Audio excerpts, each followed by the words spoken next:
मोदी जी का स्वागत है। स्वागत है भाई, स्वागत है। स्वागत है भाई, स्वागत है। मोदी जी को जय श्री राम। मोदी जी को जय श्री राम। जय श्री राम, जय श्री राम। मोदी जी को जय श्री राम। जय श्री राम, जय श्री राम। एक बार फिर, एक बार फिर, एक बार फिर, अब की बार, अब की बार, अब की बार मेरा परिवार, मोदी का परिवार, मेरा परिवार, मेरा परिवार आज माननीय प्रधानमंत्री जी का डमरू, शंख और उद्घोष से इस तपती धूप में स्वागत हो रहा है। मैं सभी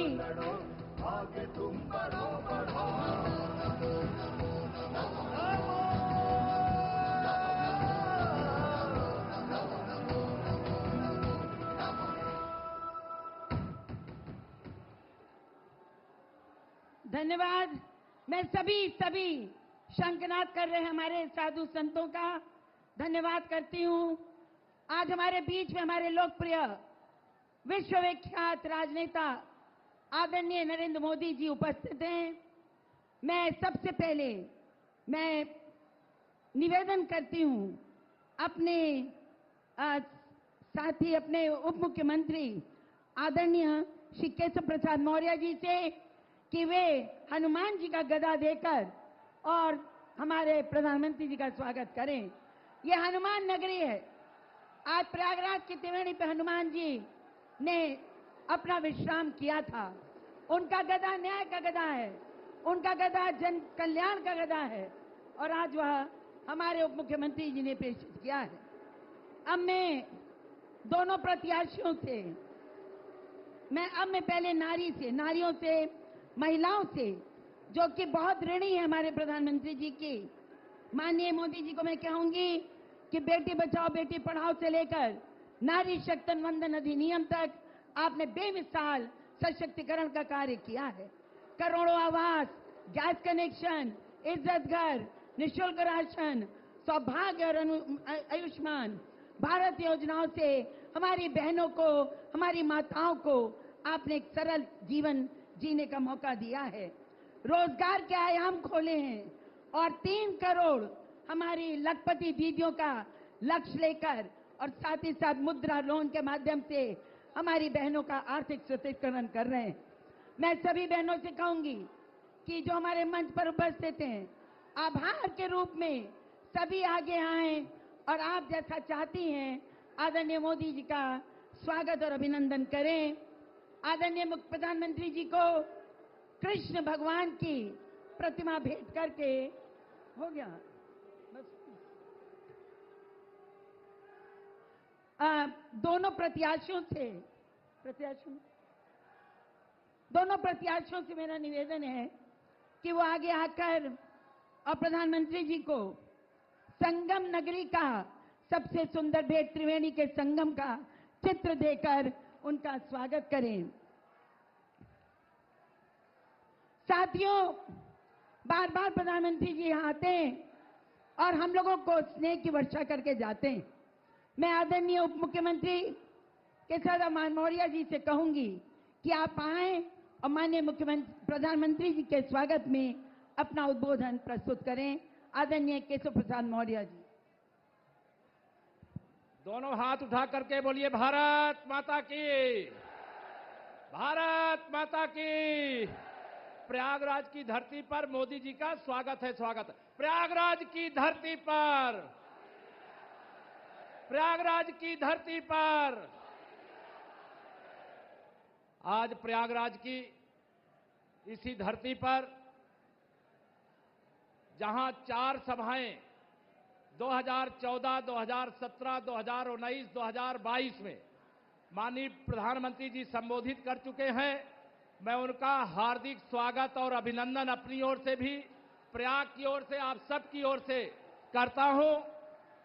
आप सबके सामने चूंकि माननीय प्रधानमंत्री जी आ चुके हैं, लंबी बातें कोई करने की जरूरत नहीं है, मैं आप सबके सामने विषय रख चुका हूं। लेकिन गरीबों के मसीहा कौन है? मोदी जी हैं। और गुंडों के हमदर्द कौन है? सपा बसपा कांग्रेस के लोग हैं।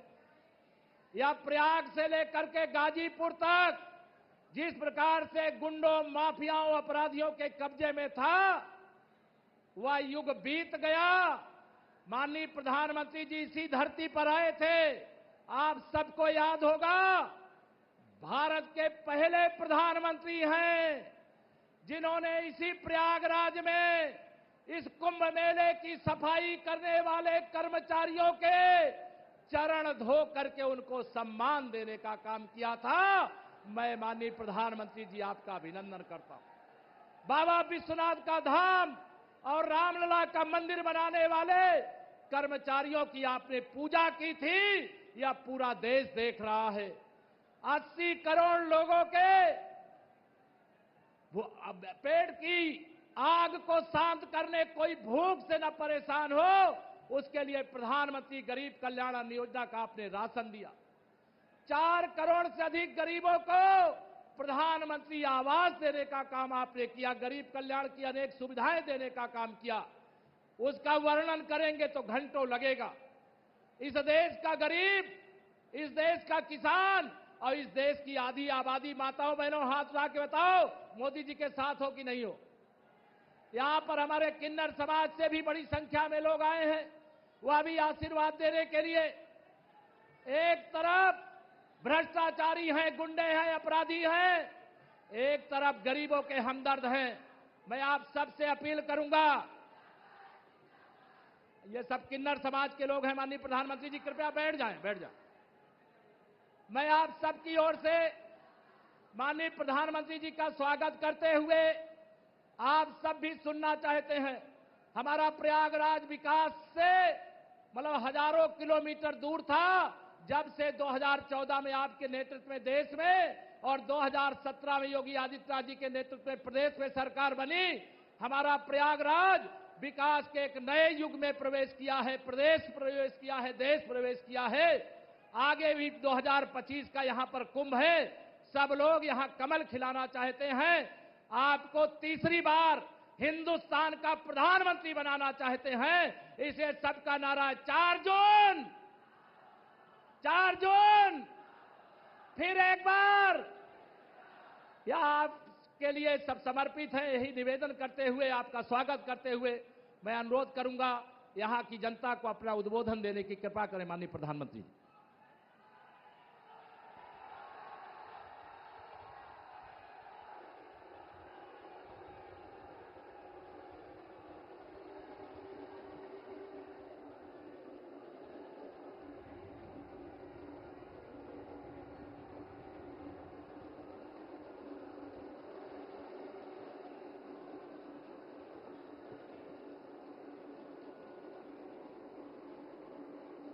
भारत माता की, भारत माता की, भारत माता की। तीर्थराज प्रयाग की इस पावन धरती पर यहां के सब परिवारजनों के हमार प्रणाम।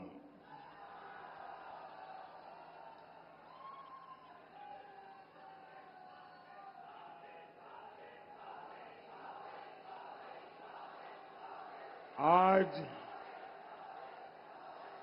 मंगलवार है और पास में बड़े हनुमान जी का पावन धाम है।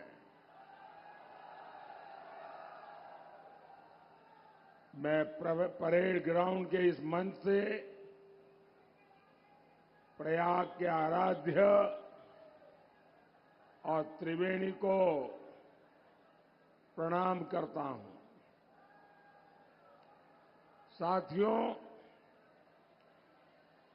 प्रयाग तपोभूमि है।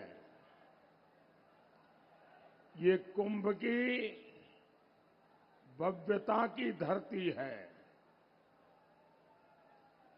यहां कटरा के कचौड़ी भी है और समोसे का स्वाद भी है। यहां इलाहाबाद यूनिवर्सिटी भी है और गुरु भारद्वाज के आश्रम भी है। यहां लेटे हनुमान जी भी है और माता आलोपी भी है। और इसलिए तीर्थराज प्रयाग का आशीर्वाद मतलब पूरे ब्रह्मांड का आशीर्वाद।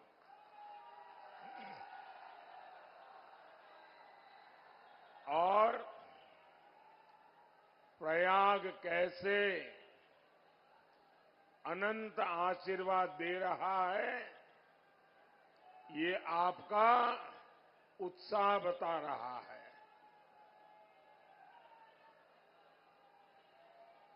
साथियों,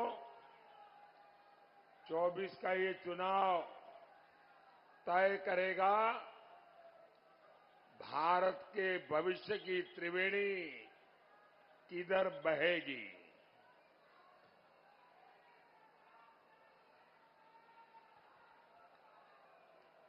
आप भी देख रहे हैं आज भारत की पहचान कैसे होती है। भारत की पहचान अब एक्सप्रेस वेज से होती है। भारत की पहचान इंफ्रास्ट्रक्चर से होती है। बड़े बड़े देश मुझसे कहते हैं भारत की डिजिटल टेक्नोलॉजी हमें भी चाहिए। भारत अब दुनिया में अपनी आवाज बुलंद कर रहा है। भारत G20 का आयोजन करवाता है तो पूरी दुनिया हैरान हो जाती है। और साथियों, यही तो प्रयागराज का इस क्षेत्र का मिजाज है। यहां के लोग ना किसी से दब के रहते हैं, ना किसी से डर के रहते हैं। जो जिंदा दिली मैंने प्रयागराज के लोगों में देखी है, वो कम ही मिलती है। और यही मिजाज तो आज के भारत का भी मिजाज है। साथियों, आज जब भारत आगे बढ़ रहा है तो हर देश प्रेमी इससे खुश है। लेकिन आप देखिए,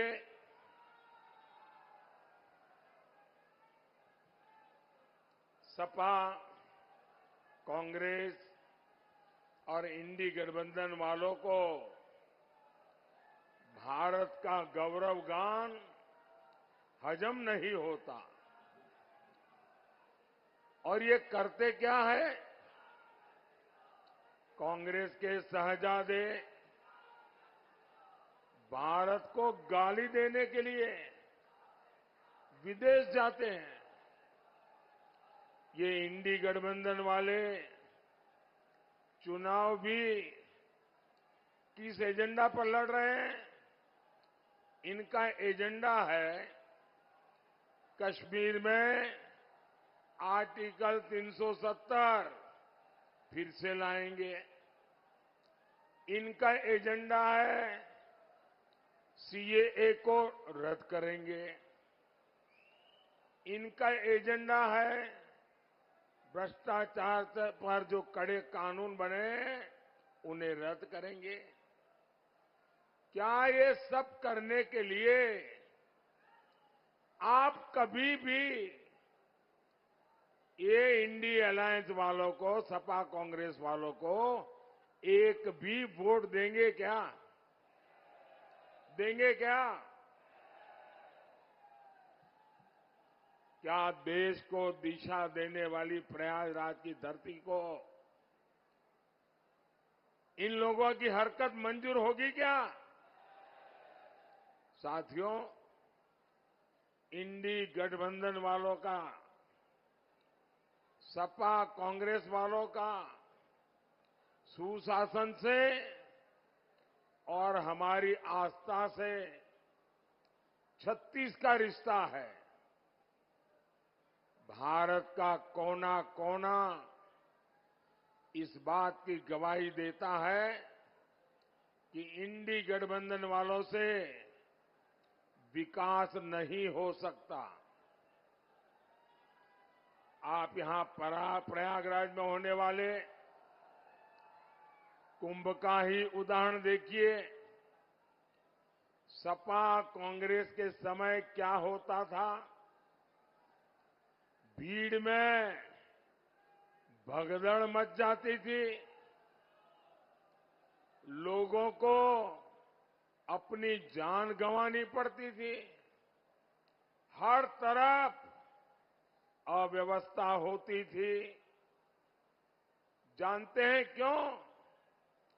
क्योंकि उन्हें कुंभ से ज्यादा अपने वोट बैंक की चिंता रही है। अगर कुंभ के लिए ज्यादा कुछ करते दिख गए तो कहीं उनका वोट बैंक बुरा न मान जाए। इन लोगों को वोट बैंक का इतना डर सताता था।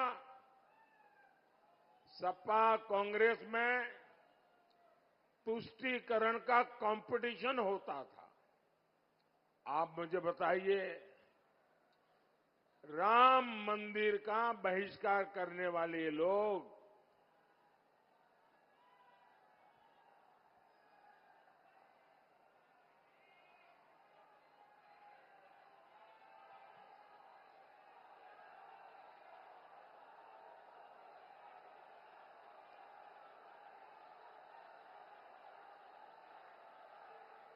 राम मंदिर का बहिष्कार करने वाले लोग, सनातन को डेंगू, मलेरिया कहने वाले ये लोग अगले साल होने वाले कुंभ को क्या कभी अच्छे से करने देते क्या?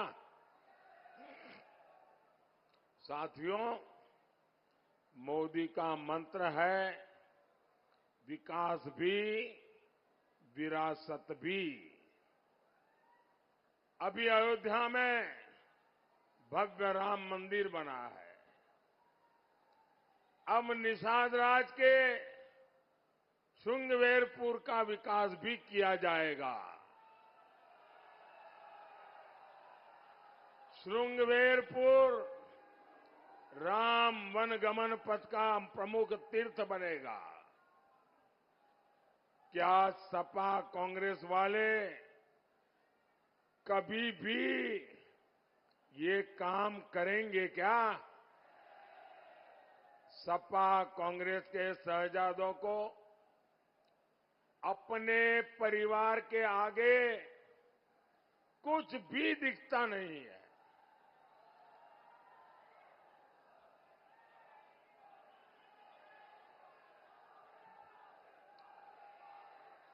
कांग्रेस तो आजादी का सारा श्रेय भी एक परिवार को देना चाहती है। आपको मालूम होगा, गुजरात में सरदार वल्लभ भाई पटेल का स्टैच्यू बना है, स्टैच्यू ऑफ यूनिटी। ये दुनिया में सबसे ऊंचा स्टैच्यू है, सरदार वल्लभ भाई पटेल का है। सरदार वल्लभ भाई पटेल कांग्रेस के थे, स्टैच्यू मोदी ने बनवाया, लेकिन एक कांग्रेस का परिवार उस तरफ जाने का उनको डर लगता है कि इतने बड़े स्टैच्यू का अगर परछाया भी उन पर आ जाएगा तो शायद उनके लिए आफत आ जाएगी। साथियों, सपा और कांग्रेस का चरित्र ही विकास विरोधी है।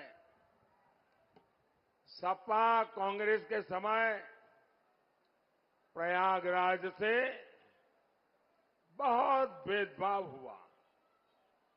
आपको याद है ना, कैसे बिजली के लिए यहां के लोगों को तरसा कर रखा जाता था। हर दुकान के बाहर जनरेटर का शोर और धुआं रहता था। आज हमारे योगी जी, हमारे केशव प्रसाद मौर्य जी, हमारी भाजपा सरकार में तो हर जिले को बराबर और भरपूर बिजली मिल रही है। 2017 से पहले हमारे किसान भाई बहन रात रात भर जगकर खेत में सिंचाई करते थे।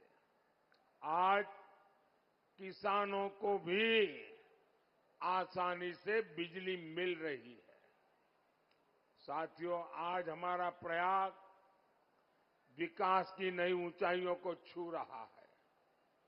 Prayagraj, Raebareli, Lucknow 4 lane highway, Ganga expressway, Haldia से प्रयागराज तक वाटरवे, अमृत स्टेशन और वंदे भारत ट्रेनें, हर क्रॉसिंग पर ओवरब्रिज और अंडरपास, गंगा जी पर iconic cable bridge, Bamroli airport का कायाकल्प, पहले जो कल्पना नहीं होती थी, आज वो साकार हो रहा है।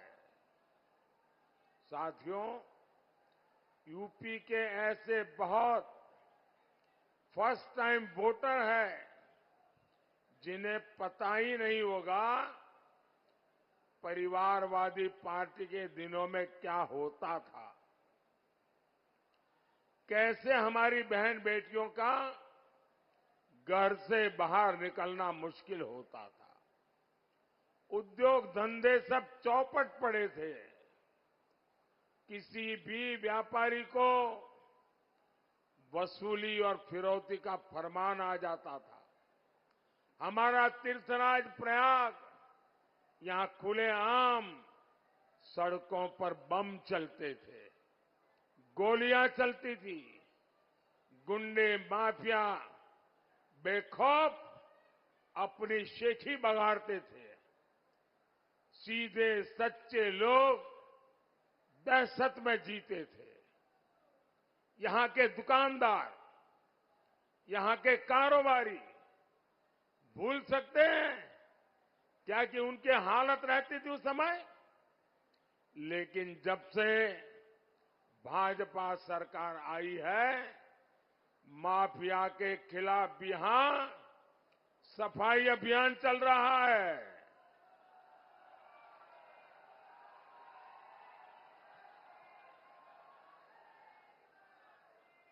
सपा सरकार में माफिया गरीबों की जमीनों पर कब्जा करता था। अब उसके अवैध महल तोड़कर भाजपा सरकार वहां गरीबों के लिए घर बनवा रही है। साथियों, प्रयागराज शिक्षा का इतना बड़ा केंद्र है। यहां के युवा कभी भूल नहीं सकते सपा सरकार कैसे आपके सपनों का सौदा करती थी। मेहनत आपकी, योग्यता आपकी, लेकिन नौकरी किसी और को मिलती थी। नौकरी दी जाती थी जाति देख करके, नौकरी मिलती थी घुस देने वालों को। यूपी पीएससी को इन लोगों ने परिवार सर्विस कमीशन बना दिया था।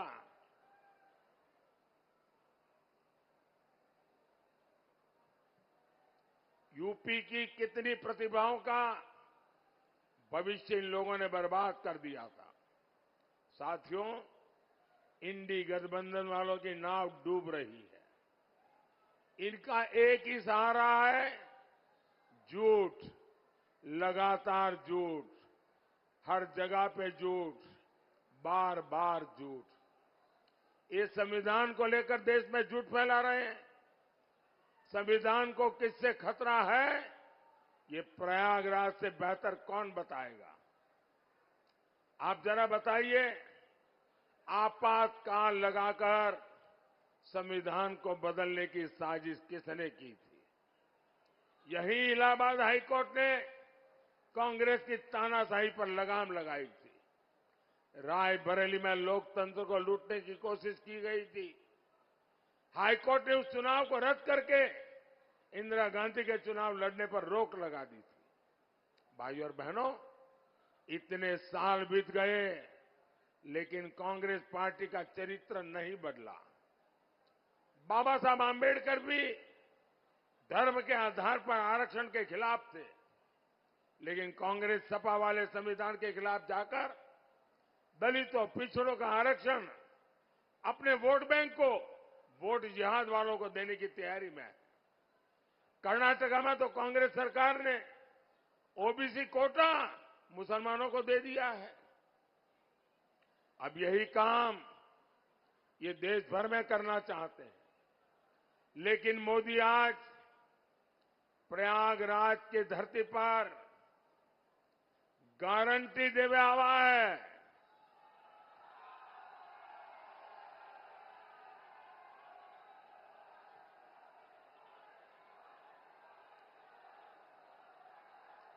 मैं दलितों, पिछड़ों का आरक्षण इन लोगों को छीनने नहीं दूंगा और ये मोदी की गारंटी है।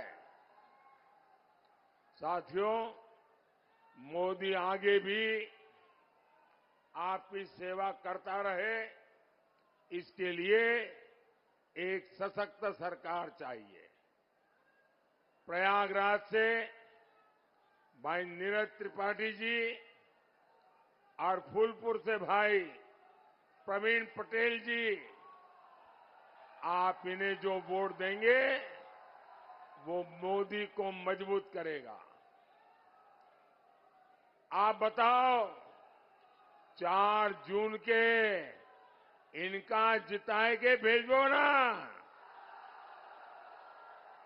हमें जोर से बोलो, दोनों सीट पर कमल खिली ना। अच्छा, मेरा एक काम करेंगे, जरा हाथ ऊपर करके बताइए, करेंगे?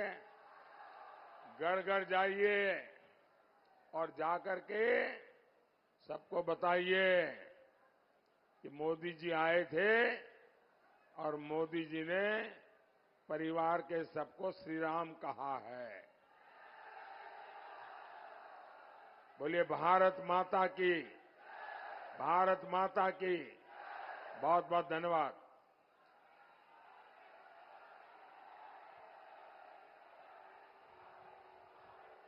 हेलो। आदरणीय मोदी जी के उद्बोधन ने जो उत्साह यहाँ पैदा किया है वह अब वोट में परिणत होगा। मोदी जी, आपकी गारंटी हमारे लिए 24 कैरेट सोने से भी खरी है और हम आपको आश्वस्त करते हैं कि हम प्रयागवासी आपकी गारंटी पर यह गारंटी देते हैं कि दोनों सीट 51 फूलपुर और 52 इलाहाबाद हम प्रचंड बहुमत से जिताकर कमल का फूल खिलाकर आपके पास भेजेंगे। धन्यवाद। जय हिंद। मेरे साथ नारा लगाइए, अब की बार, अब की बार, एक बार फिर, एक बार फिर। धन्यवाद। जय हिंद। भारत माता की।